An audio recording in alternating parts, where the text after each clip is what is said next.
Imagine hanging off the side of a skyscraper.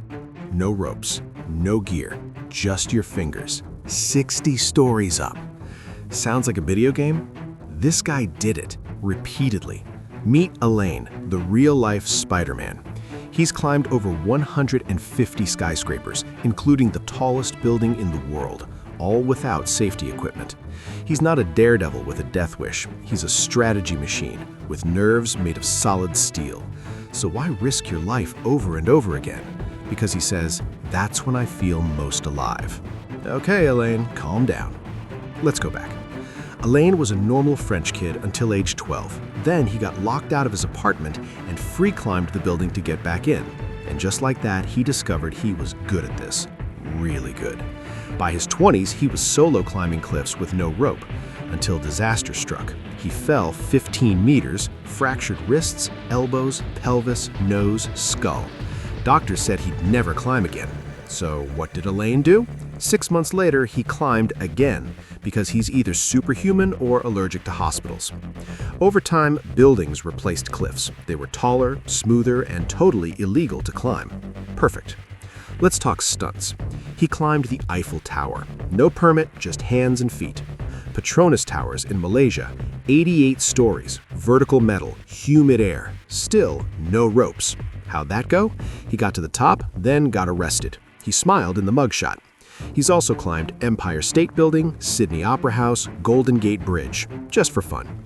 But the craziest of them all, Burj Khalifa, 828 meters. That's 2.5 Eiffel Towers stacked. Took him 6.5 hours. He nearly passed out from the wind, but he made it, like it was just another Tuesday. So how does he do it? It's not super strength, it's all about balance, grip, and focus. He trains like a monk, climbs every day, sleeps like a bat, eats light, no alcohol, no fear. And he studies buildings like blueprints, knows where vents are, where windows open, where to rest. He once had a seizure mid-climb, blacked out, and kept climbing on autopilot. He's been arrested in Dubai, China, Malaysia, USA, and South Korea. Charges? Mostly being way too cool. But fans love him. He inspires courage, pushes limits, and makes your fear of ladders look weak. And if you're wondering, yes, he's fallen many times, but never from a skyscraper. He has 60% disability in his hands, can't fully close them, yet he still climbs buildings you won't even take the elevator in. So what's his secret? He says, I turn off fear. Here's a twist. He hates being called a thrill seeker, says it's all calculated risk. Yeah, calculated up 80 stories with sweaty palms. He doesn't sneak up buildings either. He walks up, starts climbing. Security usually notices by floor 10, too late. Once he dressed as Spider-Man, climbed a tower to promote disability awareness. Nobody stopped him until the 60th floor. Another time, he scaled a Seoul skyscraper and stopped at floor 75 because police blocked the windows. Despite the danger, he rarely panics. He zones in. Hands, toes, breath. Nothing else exists. And he's not climbing for money. He's got no sponsors, just climbs because he has to. But it's not all glamour. Once he got arrested, fined, and banned from climbing in an entire country. Still came back.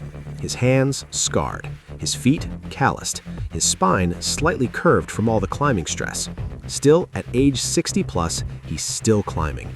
No helmet, no harness, just raw skill and insane self-control. You'd think he'd be done by now, retired, golfing. Nope, he says, retire when I'm dead.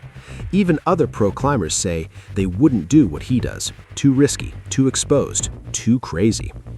Alain says we've become too soft, too scared of risk. Climbing wakes him up, keeps him alive. He's not fearless, he's mastered fear. That's what makes him different and terrifying. So why don't more people do what he does? Because most of us like living. Still, there's something pure about what he does. No rope, no ads, no drama. Just man versus glass and gravity. And yes, he's written books, given TED Talks, still refuses to wear a harness. So will he ever stop? His answer? If I die climbing, that's okay. This man fell 50 feet, broke 40 bones, and came back to climb 800-meter buildings. Some call him a lunatic, some call him a legend. He just calls it a Tuesday climb. So the next time you hesitate on an escalator, remember, Alain Robert climbed Burj Khalifa with his hands. Because while the rest of us cling to comfort, he's literally clinging to glass 80 floors up. There are people who chase safety, and there are people who chase the edge. And this guy, he lives on the edge. Okay, we respect the climber and the skill involved. For everyone watching, this is extremely dangerous. Please don't try this. What are your thoughts about it? Share with us in the comments section below. Subscribe to Cartoon Boy for more interesting contents.